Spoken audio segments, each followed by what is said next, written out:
Selamat datang pemirsa di podcast KKN Chemistry 2020. Pada hari ini kami akan membacakan tentang pertanyaan-pertanyaan yang telah masuk yang akan dijawab oleh ketua dari KKN 2020 kelompok kami, yaitu Billy Ansori sebagai ketua. Saya di sini sebagai pewawancara podcast. Nama saya Aldi Hendrawan. Mungkin bisa dilanjut aja langsung ke pertanyaan pertama, yaitu menurut Anda bagaimanakah kondisi kampus kita saat ini? Bagaimana kondisi kampus saat ini? Ya, terutama ini lagi masa pandemik ya, masih masa wabah corona. Ya, mungkin yang jelas dirasakan oleh kita semua itu pasti ya semangat di kelas kuliah sudah hilang karena kan semuanya dipindah ke dalam kelas online. Jadi tatap muka, bertemu langsung dengan teman-teman, bertemu dosen, dengerin langsung segala macam itu jadi bahasanya jadi kayak redup gitu karena nggak termediasi secara penuh, artinya nggak terwadahi. Nah, kondisi yang pertama ini sebenarnya ini sangat berpengaruh ke hampir semua mahasiswa, mungkin saya nggak tahu, tapi yang saya lihat di teman-teman saya di kampus seperti itu. Artinya kami ya simpelnya kurang memperhatikan, kurang menangkap apa yang disampaikan karena kan tingkat keseriusannya menjadi menurun juga. Dosen hanya bisa memantau dari aplikasi kelas online-nya itu. Itu pun sebenarnya nggak semua dosen mantaunya secara penuh, dalam artian memberi misalnya disuruh kamera videonya dinyalain atau apa. Kadang dosen ada yang nggak seperti itu. Cuman ada dosen yang memang dia ketat. Artinya betul-betul mengawasi kita, betul-betul tiap slide misalnya ditanyai, per slide itu ada 2 mahasiswa biasanya ditanyai. Ya mungkin untuk kondisi pertama bisa saya katakan bahwa kondisi kelas perkuliahannya semakin menurun eh, keseriusannya. Nah terus juga kondisi keduanya adalah mungkin ya praktikum kami jadi semacam kayak dilonggarkan gitu, kayak dimudahkan, kayak kayak semacam diberikan keringanan di sana sini. Ya, itu juga sebenarnya sangat berpengaruh ke kami karena menyangkut apakah kami bisa menangkap secara jelas kemudian menerapkan nantinya di dunia kerja. Praktikum-praktikum seperti menggunakan komputer atau mungkin langsung di lab itu terkadang bahkan ada yang dihentikan dari beberapa teman-teman itu. Tapi dari angkatan saya praktikumnya jadi di rumah, tidak jadi survei pada lokasi yang atau perusahaan yang diinginkan. Nah, itu kondisi kedua. Praktikum jadi longgar sehingga kami tidak terlalu menangkap apa maksud dan esensi dari praktikum itu. Terus yang ketiga, kondisi ketiga, ya enaknya kampus jadi semacam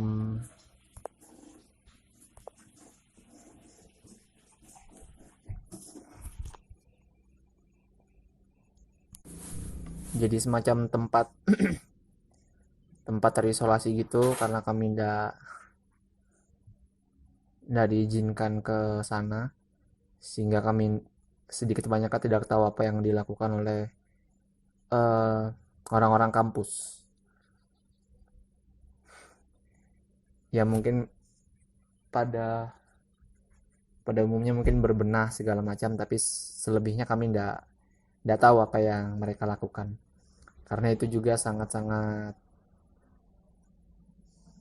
dilema. Kami ingin pergi ke sana dihantam oleh aturan bahwa tidak boleh berdekatan secara langsung, social distancing, physical distancing, protokol kesehatan COVID segala macam itu, sehingga ya kami dirumahkan dan tidak tahu sedang terjadi apa di kampus. Ya mungkin kalau menurut saya 3 kondisi itu yang paling bisa dilihat sekarang. Ya, mungkin pendapat saya juga kurang lebih sama ya seperti pendapat Bang Billy. Jadi memang untuk kondisi seperti saat ini memang kita dituntut untuk melakukan apa-apa mandiri. Jadi dikarenakan kondisi kampus yang seperti ini, jadi yang bisa kita lakukan juga terbatas. Ya, mungkin langsung saja untuk pertanyaan selanjutnya yang masuk, yaitu apa yang dapat kita lakukan saat pandemi seperti ini. Yang kita tahu sendiri, kondisi yang ada membuat kita gerakan kita itu menjadi terbatas. Tidak ada yang dapat kita lakukan maupun kampus melakukan. Oke, yang kedua, apa yang bisa kita lakukan di masa pandemi ini, khususnya mahasiswa ya, di liburan panjang. Sebenarnya nggak libur-libur amat sih, maksudnya semi libur lah. Ya yang jelas kan kita ya kayak membiasakan diri di rumah seperti keseharian segala macam. Jangan lupa protokol kesehatan, jangan lupa olahraga secukupnya, jaga pola makan, pola hidup sehat, olahraga, segala macam yang begitu-begitulah. Ya, tapi terlepas dari itu, ya mungkin itu nggak perlu dibahas panjang lebar karena itu kan semacam kebutuhan. Jadi sudah semestinya seharusnya khalayak umum maupun mahasiswa tahu. Tapi ya sebenarnya yang terpenting adalah bagaimana cara kita mengisi ya kebebasan ini. Ini kan kita kan semacam kayak dibebaskan dari kampus.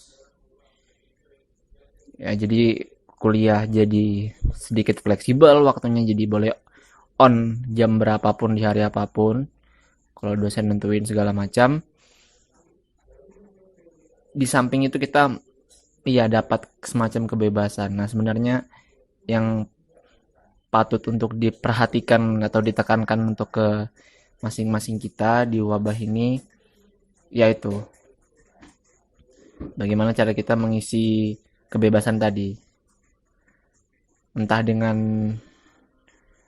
memperkuat belajar mandiri mungkin, segala mata kuliah yang agak kita lewat-lewatkan karena kan kuliah online itu nggak full di masuk gitu di pemikiran kita, terutama ya yang banyak praktikumnya kayak di kampus kami.